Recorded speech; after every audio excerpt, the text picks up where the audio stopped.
Iyakan mo. Kasi ito, nadala mo. Amen? Talagang ganyan ang ang isang community.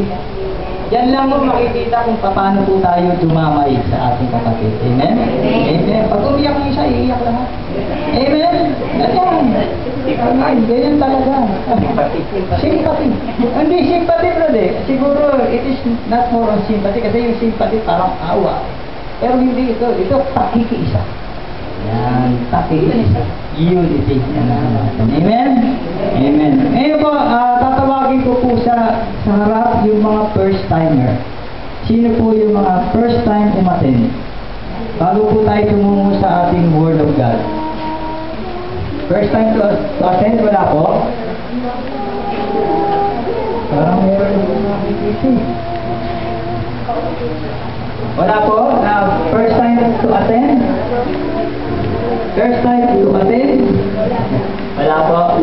Sige po. Sino po yung nagdiwang ng kanilang mga birthday mula ng Lunes hanggang ngayon? Wala rin po. Uwi na tayo. Sino po yung nagdiwang ng birthday mula nung prayer meeting natin hanggang ngayon prayer meeting ko neto? Yun darating pa rin po. Ayun po tayo, sister. Ano nyo? Kapray over tayo sa ating head servant. Amen.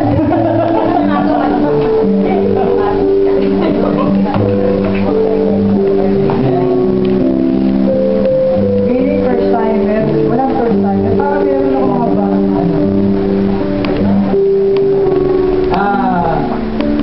Awitan po natin siya ng happy birthday. Ito dito kayo.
Na nagdiwang ng birthday, ipanalangin natin sila.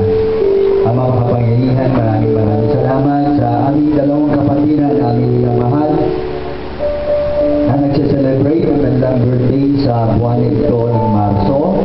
Ipinapanalangin namin sila, Panginoon, na pagpalain sila, pagkalooban ng mahabang buhay na punong-puno ng Espiritu Santo, punong-puno ng pagpapala, Panginoon. Panginoon, kung meron man silang anumang karamdaman, ngayon pa man inihiling namin ang kanilang kagalingan. At inihiling din po namin sa iyo, Panginoon, ang ganap na kasaganahan sa kanilang kabuhayan. Panginoon, maraming salamat at nais namin ibalik sa inyo ang inyong kapurihan at ang inyong kadakilaan. Ama, sa pangalan ni Jesus, ito ang aming samot na namin. Amen. Palapakan natin si Lord. Okay, so happy birthday po. Happy birthday. Thank you, Lord. Umupo na po tayo at lalaho po tayo sa ating Word of God. Magbibigay po sa atin ito ang ating head servant na Brother Ray Tan. Diretso na po ito sa